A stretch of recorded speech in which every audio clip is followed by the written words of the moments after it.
La Dvorkovie est une région de l'Europe de l'Est, peuplée depuis des millénaires, selon le ministère des Statistiques et de la Propagande. En 1922, la Dvorkovie devient l'une des républiques fédérées de l'URSS. Désormais appelée RSSZ pour République socialiste soviétique de Dvorkovie, le pays demande en échange de la protection de l'URSS une plus grande indépendance.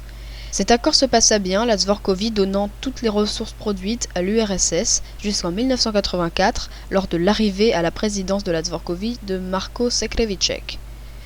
Le président refusa de donner les ressources produites et s'opposa à tous les votes demandant la fin de la guerre froide. Il souhaitait un conflit nucléaire avec les États-Unis afin de dominer à jamais l'ennemi américain. Ces raisons poussèrent Mikhaïl Gorbatchev, dirigeant de l'URSS, à donner son indépendance à la Dvorkovie en avril 1987.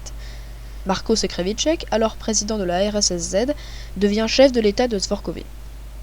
En juin 1987, la Dvorkovie ferme toutes ses ambassades et toutes les ambassades étrangères présentes sur son sol. En août de la même année, la construction de murailles sur les frontières est terminée. Et en octobre, le rouble soviétique perd sa valeur au profit du Dvorkmark, monnaie encore en circulation aujourd'hui.